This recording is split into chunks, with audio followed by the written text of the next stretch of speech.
राजस्थान माध्यमिक शिक्षा बोर्ड की 10वीं की परीक्षा को रोकने से सुप्रीम कोर्ट ने इनकार कर दिया और उन्होंने कहा कि सरकार पूरी तैयारियां कर चुकी है तो अंत समय पर रद्द नहीं किया जा सकता।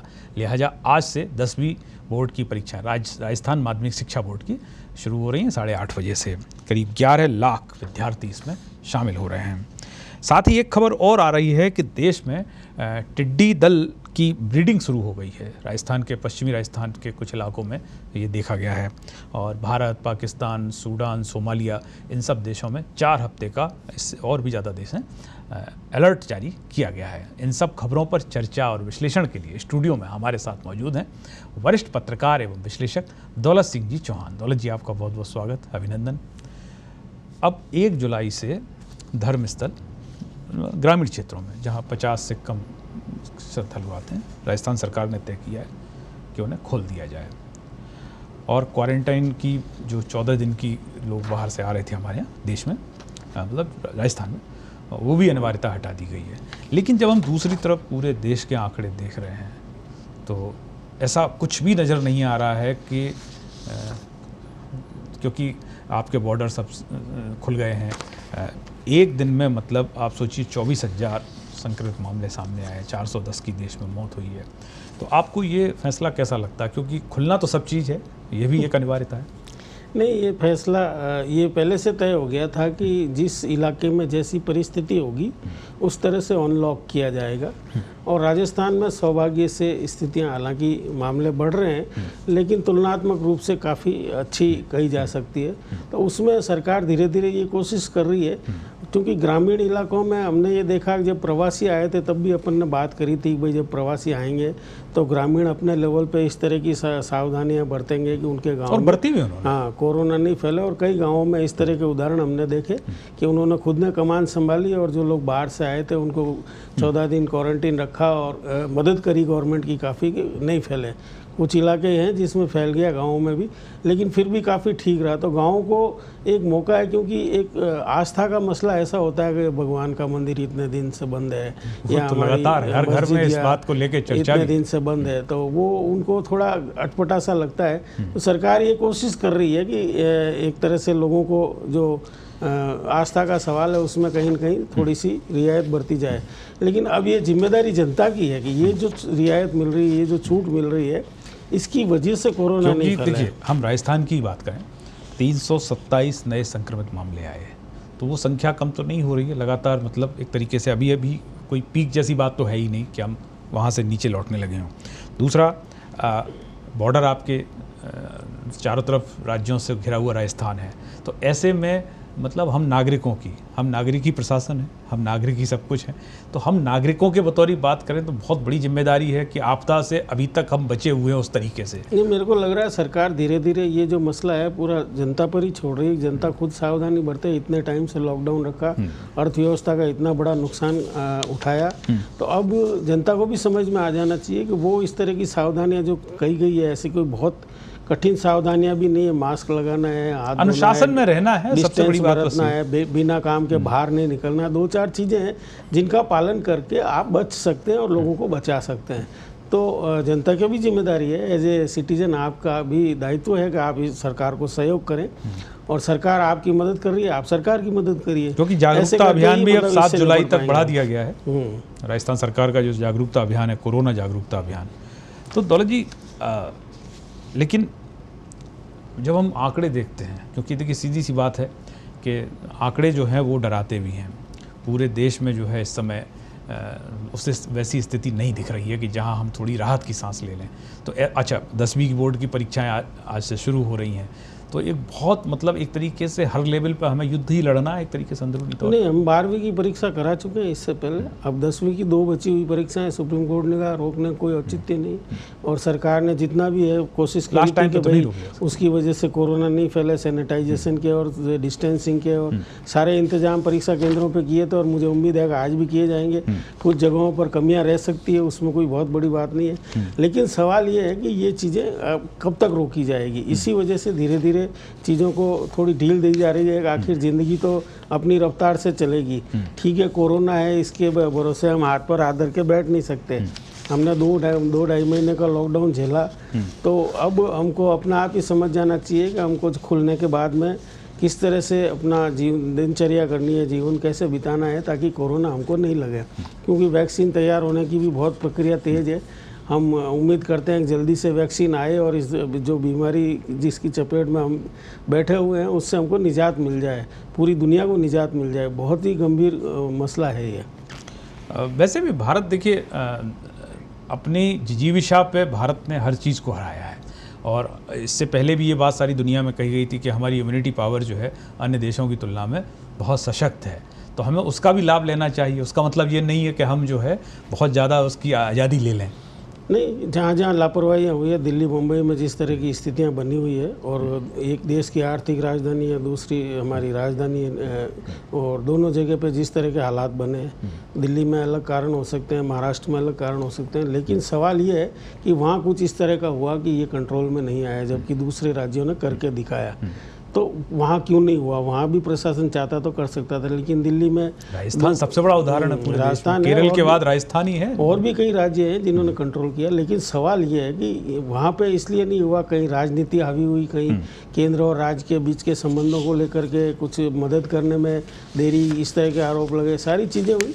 और बॉम्बे में तो आबादी का मसला भी बहुत है कि धारावी जैसे उदाहरण आया, वहाँ भी कंट्रोल हो गया। तो हो सकता है यदि हमारी इच्छा शक्ति हो तो हर चीज़ को हम कंट्रोल कर सकते हैं, लेकिन सबसे बड़ी बात यह है कि जो लोग अपनी जान को दांव पर लगाकर आपके इलाज में जुटे हुए हैं, आपकी सेवा में, आपको बचाने में जुटे हुए हैं, उनकी परवाह किया जाना बहुत ज़रूरी है। जिस स्तर पर भी हो सके, जैसी भी हो सके, उनको सहयोग करें, उनका सम्मान करें। ये आज की तारीख में बहुत ज़रूरी है। हम अनुशासन में रहते हैं, जो सारी चीज़ें आप बता रहे हैं, जो भारत सरकार के दिशा निर्देश, उनका पालन करते हैं, तो यह भी एक तरीके से जो हमारी जान बचाने के लिए जुटे हुए हैं उनका सम्मान है, और उनकी जान की रक्षा हम करें। जो शुरुआत में दुर्भाग्यपूर्ण घटनाएं हुई थी, अब उन पर निश्चित रूप से अंकुश लगा है, और लोगों की समझ में आया कि ये लोग जो हमारे लिए फील्ड में, अब सरकारों को भी उन लोगों को की जो परेशानियां उनको देखना चाहिए। आप देखिए 12 घंटे अगर पीपीई किट पहन के कोई काम कर रहा है, 12-12 घंटे इस गर्मी में, तो सोचने की बातें हैं। और सरकार को मुझे लगता है कि सबसे 4 या 5 मिनट वो दस्ताना पहन लीजिए सर्जिकल, उस हाथ की हालत समझ में आ जाती है, उससे अंदाजा लगाया सकता है कि जो पूरी पीपीई किट पहनता है। नहीं, मैंने 5-6 मंगाए थे, उसमें से एक ही काम में लिया, दूसरी बार मेरी पहनने की हिम्मत नहीं, वो बाकी के यूं पड़े, क्योंकि वो एक मतलब इस तरह की चीज़ें हैं। और इस मौसम में, इतनी गर्मी में यदि पीपीई किट पहन के कोई ड्यूटी कर रहा है, तो मुझे लगता है वो देश के वीर सैनिक से कम नहीं है।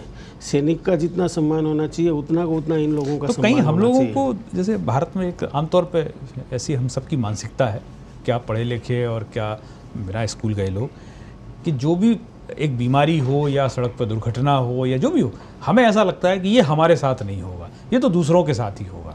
क्योंकि सरकार हमेशा हेलमेट पहनने के लिए कहती है, सीट बेल्ट लगाने के लिए कहती है, लेकिन आप देखते हैं कि वहाँ उनको ये लगता है कि ये जो भी बताया जा रहा है वो हमारे साथ थोड़ी होगा, वो तो दूसरों के साथ होगा। यही कोरोना में हमारी लापरवाही थोड़ी सी वही है। फिर जब एक्सीडेंट हो जाता है, जान चली जाती है, तो घर वाले रोते हैं, या घायल हो जाता है तो वो खुद रोता है। और कोरोना में भी एक ये स्थिति है कि यदि आप लापरवाही से चपेट में आते हैं तो पछतावा आपको। जैसे राजस्थान सरकार ने कहा कि बाहर से जो आएंगे उनको 14 दिन के क्वारंटीन की अनिवार्यता खत्म कर दी, अच्छी बात है, क्योंकि उससे तो, लेकिन उसका मतलब ये नहीं है कि आप आएँ और सब जगह घूमने मैं ये कह रहा हूँ, जितनी सरकार ढील दी जा रही है, उतनी जनता की जिम्मेदारी बढ़ रही है उसी अनुपात में। तो ढील का मतलब ये है कि आप खुद अब ये जिम्मेदारी अब अनुशासन लागू करें कि 14 दिन खुद ही घर में रहें। आप पर डाली जा रही है जिम्मेदारी का। इतने दिन सरकार उठा रही थी, अब आप ये सारी जिम्मेदारी को खुद उठाइए, क्योंकि आपको खुद को बचना है, अपने घर वालों को बचाना है। उससे एक समस्या ये आ रही थी कि हमारे यहाँ जैसे घर के बाहर यदि मान ली किसी के पोस्टर लगा दिया कि क्वारंटाइन 14 दिन, तो उससे एक बड़ा सामाजिक दूरियां बहुत ज़्यादा बन रही थी। नहीं, ये बीमारी ऐसी है साहब, इसमें लोगों का जो रिएक्शन है वो मुझे लगता है स्वाभाविक है। अगर कहीं को ये जैसा डर फैलाया गया था, कोरोना इस तरह से फैलता है, तो अगर कहीं कोरोना का पीड़ित है तो कौन उसके नज़दीक जाएगा? तो यही प्रयास है इसमें सरकार का कि उस समाज की जो छिन्न भिन्नता है उसको रोका जाए। अब हो गया बहुत कोरोना के नाम पे। सरकार को जैसे जैसे चीज़ें समझ में आ रही है, सरकार सुधारात्मक कदम उठा रही है। लेकिन दौलत जी, अब उसका असर भी धीरे धीरे हो रहा है। कोरोना ही नहीं, कोरोना जहाँ से आया है वहाँ से भी शत्रु जो है आपका, वो और भी बहुत सारी चीज़ें कर रहा है। कल मन की बात में प्रधानमंत्री ने ये बात कही, हालांकि उन्होंने चीन का नाम नहीं लिया, लेकिन उनका इशारा बहुत साफ था कि हमें दोस्ती निभाना आता है तो फिर हमें आँख दिखाना भी आता है, वो आँख दिखाएगा, उसे जवाब देना आता है। तो लेकिन जो आपकी सीमा पे स्थितियाँ बन रही हैं, भारत की फ़ौज बहुत अलर्ट है और लगातार वो आँख में आँख डाल के वहाँ सामने खड़ी हुई है। लेकिन आपको लग रहा है कि ये जो अभी माहौल है, हम कितने लेवल पे लड़ेंगे, कितने स्तर पे लड़ेंगे, उसके लिए जो राजनीतिक पार्टियों की बयानबाजी, आज भी मैं पढ़ रहा था, लगातार धुआंधार, ऐसा लग रहा है कि युद्ध वहाँ नहीं होगा तब होगा, नहीं हो, लेकिन इनके आपस में भयानक लड़ाई छिड़ी हुई है। नहीं, इसका कारण है ना, आप ये देखिए कि जिस तरह की बात हुई, प्रधानमंत्री आज भी चीन का नाम नहीं ले रहे हैं। इतनी चीन ने हमारे साथ कर दी है, हमारा मतलब ये बॉर्डर पे इतना जमाव कर लिया है, नेपाल को हमारे खिलाफ खड़ा कर दिया, पाकिस्तान की खुलकर मदद कर रहा है, हर तरह से हमको परेशान कर रहा है और हम अब भी उसका नाम लेने से कतरा रहे हैं। तो जी प्रधानमंत्री नाम तब ले ना जब वहाँ का राष्ट्राध्यक्ष आपका नाम ले, नहीं, आप उस लेवल पर ही जवाब दिया। सवाल ये हो रहा है कि जब वो हमारे साथ इस तरह से भिड़ रहा है, हमारे जगह जगह मतलब चीन की बॉर्डर पे 4-5 जगह वो हमारे सामने आके खड़ा हो गया है, उसने इतने बड़े बड़े कंस्ट्रक्शन कर लिए हैं, तो हम अब किस बात की लिहाज कर रहे हैं? जब वो इस तरह से भी आप कह रहे हैं बहुत अच्छा है कि आंख में आंख डाल के जवाब देना आता है, अब समय आ गया है कि आपको ये बातों से आगे बढ़ करके कुछ करना पड़ेगा। और जो राजनीतिक लड़ाई, जहाँ तक मेरा सवाल है, उसमें कोई पीछे नहीं है। विपक्ष पे आरोप लगाते हैं तो सत्ता पक्ष भी उतना का उतना दोषी है, दोनों एक दूसरे के बराबर। कहाँ राजीव गांधी फाउंडेशन का उदाहरण निकाल के लेके आए, मतलब ये समय है, फिर आप लाए तो वो भी दो चीजें लेकर के आए, क्या हो रहा है? क्यों पहले सत्तारूढ़ दल कैसे पहल कर सकता है इस तरह की चीजों में? लगातार प्रतिपक्ष जो है वो सरकार की आलोचना दर आलोचना घेरे हुए, उसका काम है। तो फिर सरकार जो है वही भी तो एक राजनीतिक पार्टी है ना, वो भी तो उस राजनीतिक पार्टी की सरकार है ना। ये जब विपक्ष में थे तो इस विपक्ष से ज्यादा विरोध करते थे, ऐसा कुछ नहीं है, इनको पता है कि विपक्ष को विरोध ही करना होता है। लेकिन सरकार में जब आप आ जाते हैं तो आपकी जिम्मेदारियां बढ़ जाती है, आप विपक्ष की बराबरी करके और उसके बराबर व्यवहार नहीं कर सकते, आपको जिम्मेदारी से व्यवहार करना चाहिए। यही सबसे बड़ी आज की समय की जरूरत है। तो अब कल जो गृह मंत्री हैं उन्होंने साफ कहा कि संसद में आइए, 2-2 हाथ हो जाएं, 62 से लेके अभी तक चर्चा हो जाए। खोलिए, उसमें क्या है, संसद खोलिए। कहने में मतलब मैं एक बात ये कह रहा हूँ, वो ये कह रहे हैं वो मंच है, वहाँ पे बात करेंगे। अभी सवाल ये है कि अभी हमारा कंसंट्रेशन कहाँ होना चाहिए और कहाँ पर है, ये सरकार को और विपक्ष को दोनों को सोचना चाहिए। कल को युद्ध हो जाता है, अब जिस तरह की हमारी परिस्थितियाँ बनी हुई है, हम आज इस बात से आश्वस्त हो सकते हैं कि पूरी दुनिया चीन के खिलाफ है, हमारे साथ कई देश खड़े, अगर युद्ध छिड़ता है तो फिर हम, लेकिन अपनी लड़ाई तो अपन को ही लड़नी पड़ेगी। लेकिन फिर भी हम अकेले नहीं होंगे। हम मतलब चीन हमको घेर रहा है तो चीन को भी घेरा जा रहा है, तो कहीं ना कहीं हमको इतना भी डरने की जरूरत नहीं है चीन से। हम तो डर कौन रहा है? अभी जिस तरह की परिस्थितियां बनी हुई है उसमें कहीं ना कहीं ये लग रहा है कि हम चीन से लड़ाई टालनी चाहिए, इसमें कोई दो राय नहीं है। लड़ाई में किसी को मतलब फायदा नहीं होता है। आप देखिए, भारत सरकार ने बहुत स्पष्ट कर दिया है, वहाँ आपके राजदूत का बयान जो आया, विक्रम, क्या नाम उनका, विक्रम सरनेम उनका भूल रहा हूँ, उन्होंने साफ कहा कि यह तनाव कम करने की जिम्मेदारी चीन की है और यदि वो यथास्थिति में बदलाव करते हैं तो गंभीर प्रतिक्रिया होगी।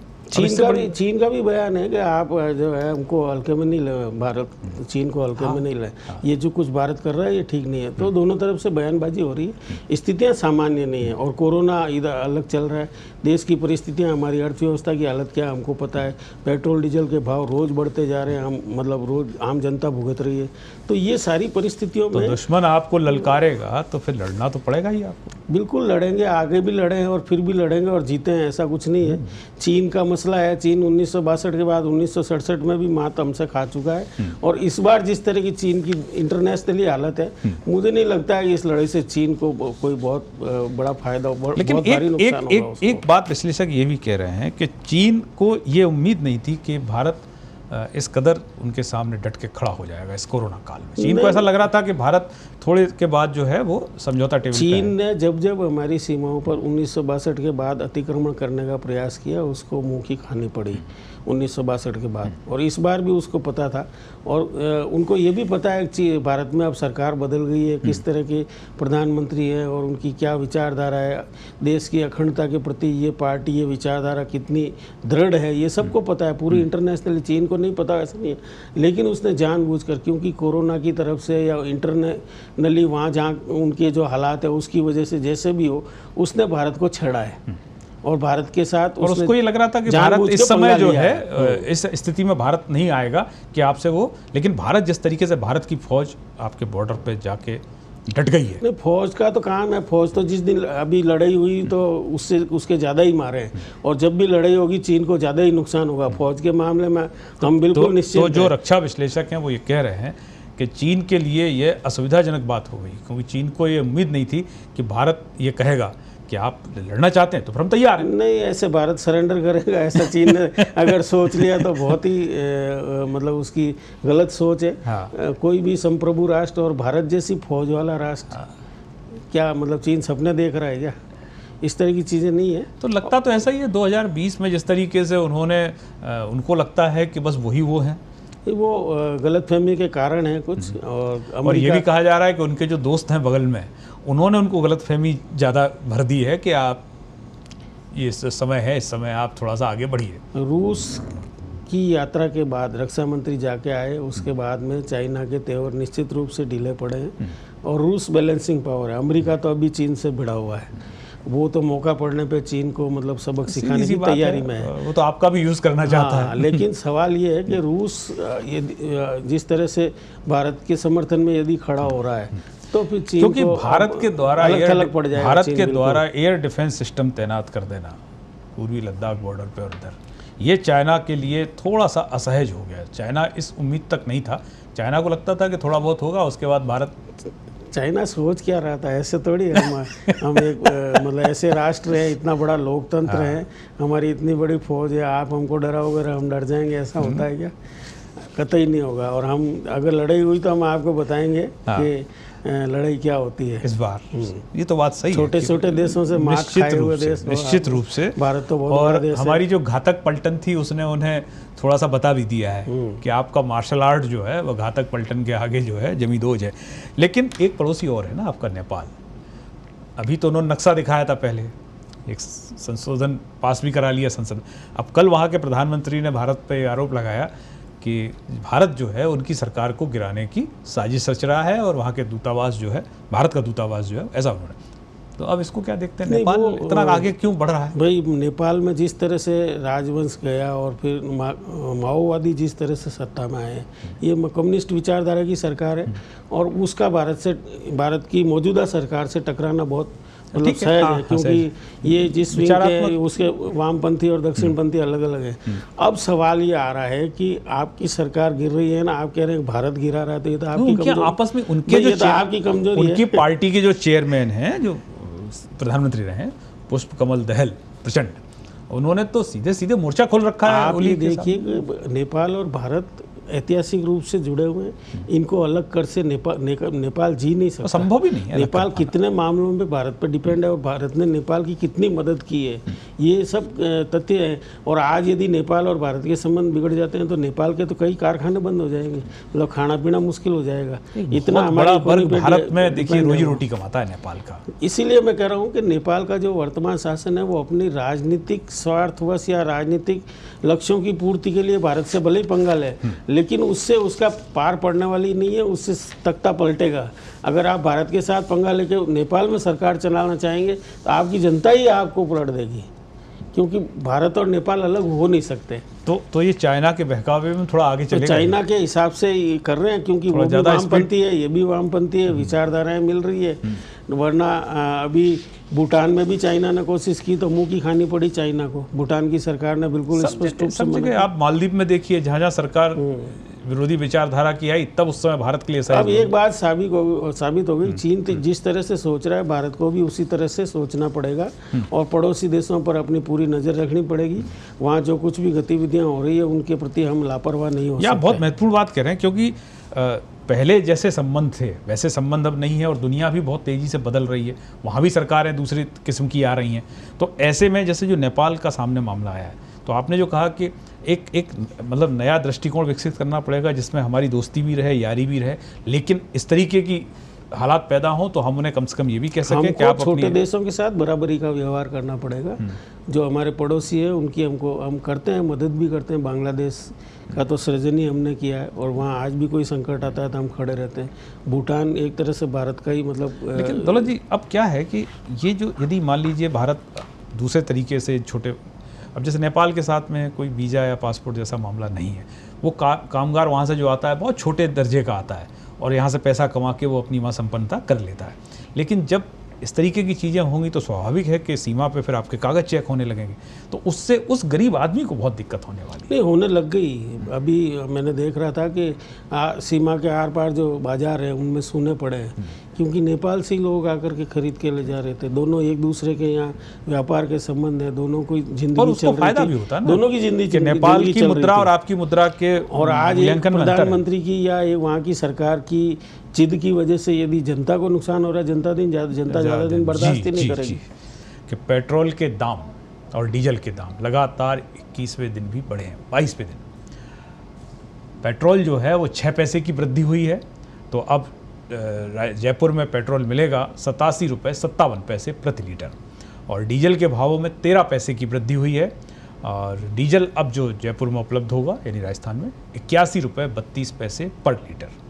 तो दौलत जी, ये तो लगातार तेज गति से टॉप गियर में मतलब सरकार चल रही है। 21-22 दिन बाद कल रविवार को एक दिन का अवकाश लिया, शायद जो बढ़ाने वाले लोग हैं वो छुट्टी पर होंगे। अवकाश था, थक गए थे साहब, उन्होंने फिर ड्यूटी नहीं करी कल, मतलब, और मंडे को आते ही अपनी ड्यूटी पे उन्होंने जनता पे बोझ लाद दिया। उनका काम ही यही है पिछले 20-25 दिन से। अभी तो लगता है कि सुबह जगते ही साहब जो है उसके दाम बढ़ा देते हैं, जिनको भी ये जिम्मेदारी दी गई है। और जो मैं पहले भी कह चुका हूँ कि सबसे बड़ी ये जो लगातार हो रहा है उसके बारे में सरकार की तरफ से एक शब्द भी नहीं आ रहा है। न तेल कंपनियां बोल रही है ये क्यों किया जा रहा है, बताए तो सही हमें, है, सही बात, लेकिन बता नहीं रहे हैं जी। अब अपन टिड्डी की बात कर लेते हैं। टिड्डी की बात कर लें कि ये जो अब वेस्टर्न राजस्थान में देखा गया है कि उन्होंने ब्रीडिंग शुरू है और अंडे भी दिए हैं। मैं ये कह रहा हूँ सर कि ये जो टिड्डी वाला मसला है, आप ये देखिए कि इसमें जिस तरह से हमारे साथ अभी ये ब्रीडिंग की खबर आ गई है, जी समय तो अभी 20 सेकंड में आप ये देखिए कि खरीफ की बुआई हो रही है, तो गांव बसने से पहले ही भिखारी तैयार है।